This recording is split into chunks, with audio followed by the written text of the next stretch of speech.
Well, that The other thing is, what's that? I am so sorry, Your Honor. I will. You can finish. I'm so sorry. I didn't mean to cut you Uh, off. Oh, that's so difficult. That's take into consideration if the ticket can be waived because I am a responsible, good driver. and you're still here just saying nobody gave you a break, right? No, you're misunderstanding me because I'm not aware of breaks and tickets. This is my first one, so I hope you understand that I Okay. don't know that that is a break. This is a speeding citation on an actual 88 and a 70. However, it was only written as 6 to 10 over. So, Ms. Aguilar, you are here on this 6 to 10 over speeder to do one of three things. First is you could admit responsibility to the citation. Or two, admit responsibility, but you'd like to provide some sort of explanation to court as to how or why this happened.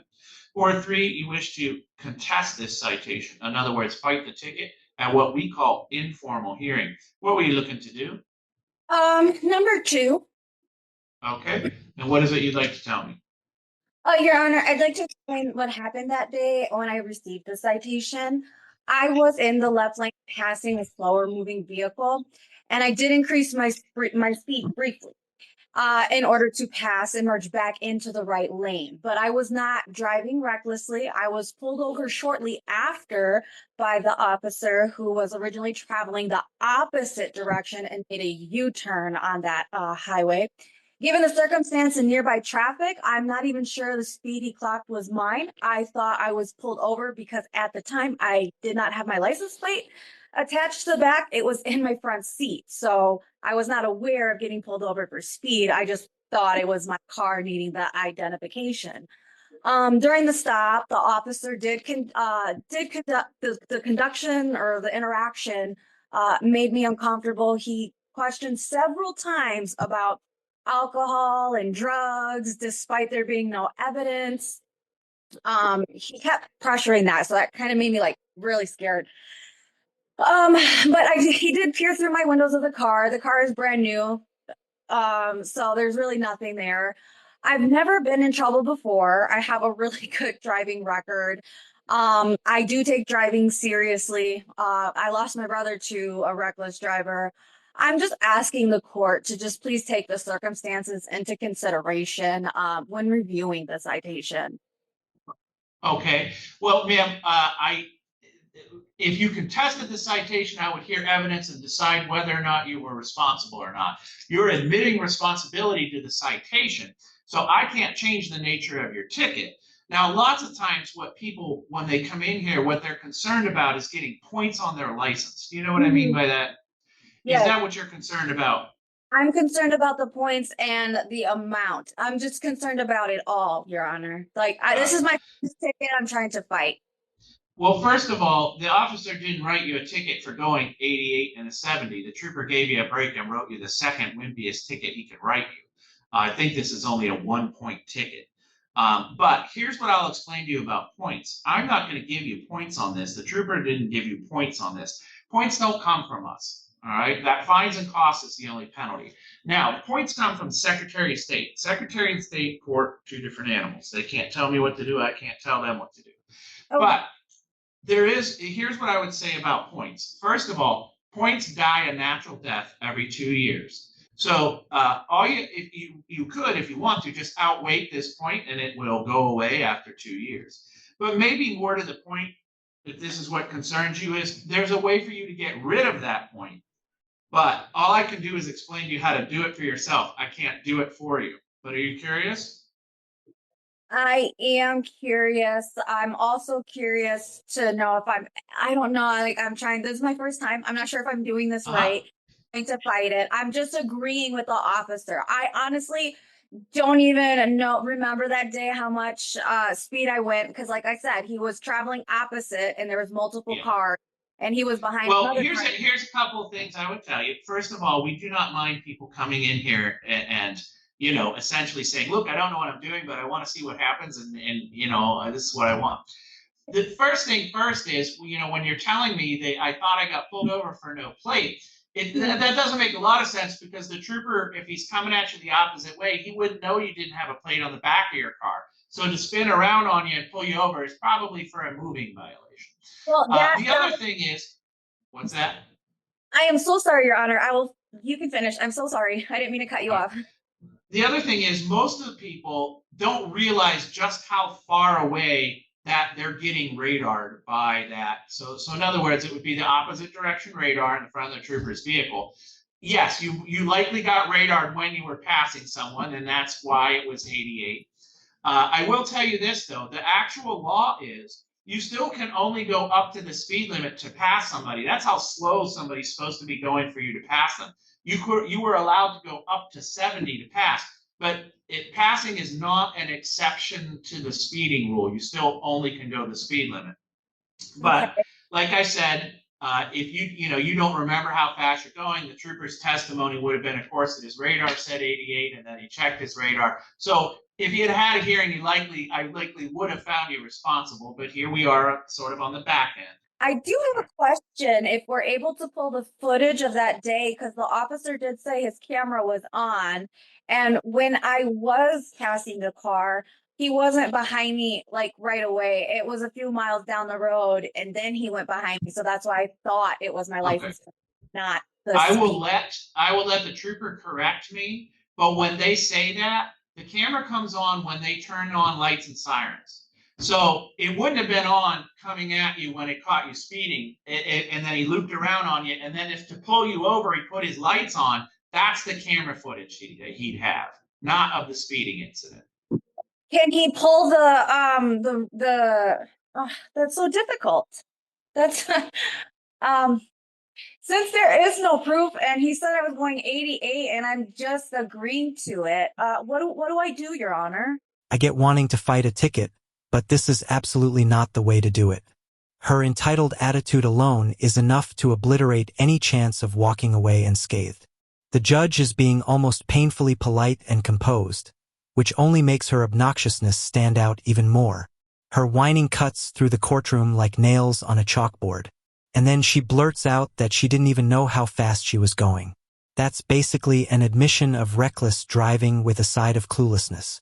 The officer already threw her a lifeline by lowering the speed on paper, yet she's still clawing for a fight.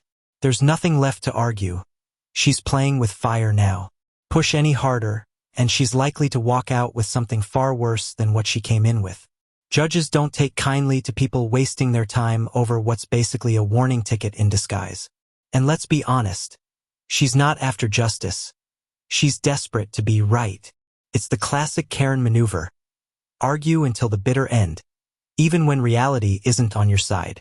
At this point, should the judge cut her off and put an end to the circus, or keep letting her dig her own grave? Well, you could fight the ticket, but like I said, I know what his testimony is going to be, and your testimony is going to be, I really don't know how fast I was going. So But he there's does. not much. You just said he What's didn't have. that? You just said that there was the radar doesn't. He can't prove that that radar was my car when he No, was trying. ma'am. That's sort of a misunderstanding. Proof Okay. comes in many different forms, right? Now, Yes. if he had video footage, right, that would be one type of proof. But his testimony is in fact proof because he would be under oath and he would testify as to your speed. That is proof. And for mine, can I be under oath and testify? You would be under oath as well, but your proof would be, I really don't know how fast I was going. I just don't think I was going that fast. Which one of those two proofs sounds more firm and that I would go with at the end of the day? Well, I would go with mine because the officer was really traveling the opposite direction. And I know I'm a safe driver. That's why I said I don't know. And that's why I was so confused when he pulled me over, was because I Ma'am, would you like to have a hearing? uh if that's possible, yeah, I think I All right. would. All right. So, Trooper, if you would go ahead and raise your right hand. Yes, sir. Ms. Aguilar, go ahead and raise your right hand. I apologize about the video as well. I'm having connectivity issues. That's all right, as long as I can hear you. You swear or affirm any testimony you give here today would be the truth, the whole truth, and nothing but the truth. Yes, sir. Yeah. I would like to get proof. I feel like I should see the video to testify for the proof. Ma'am, To see the enormous amount of evidence that he just testified to is the proof, just so we're clear. Yeah, he said that clocking south, but I saw him while traveling before passing. He was moving and making a U-turn. He wasn't sitting still. He wasn't. That's why I'm really confident that there was other passing vehicles. And he said that he's confident that the radar did read, and that's not technically proof. Like he's just verbally saying confident. And then he Okay. was behind a different car No, ma'am. before. I'm gonna sort of crawl through this because if there was somebody else behind you, we wouldn't do this. But I want you to leave here understanding what happened. Okay. So what he testified to is he's literally just sitting there with his radar on, right? So to make sure that the radar works correctly, in the beginning of his shift, his radar has to check against a separately calibrated speedometer in his vehicle and come up with the same reading. If it doesn't, he can't use the radar all day. Then he uses the radar all day, and he does that check at the end of the shift too. And if it's not working at the end of the shift against his separately calibrated speedometer, he would just void all the tickets that he wrote. Right. So the first thing he said is visually he sees your car, right? Now we would let you normally back in the old days, you'd let officers or troopers guess at speeds because this is what they do all day and they're pretty good at guessing speed. But we don't let them say how fast you're going. But we do let them testify that they think this automobile is traveling above the speed limit of 70 miles an hour, which he did. Okay. Then what he did is get you with his radar, right? So he knows that you're the car in the radar because it tones out. In other words, it makes an audible tone. And the audible tone changes in pitch depending on how fast it goes. So he also knows if that tone doesn't match the number he's seeing, something's wrong. Okay. And then once your car is out of the cone of his radar, the tone stops. So that's how he knows it's sort of your car.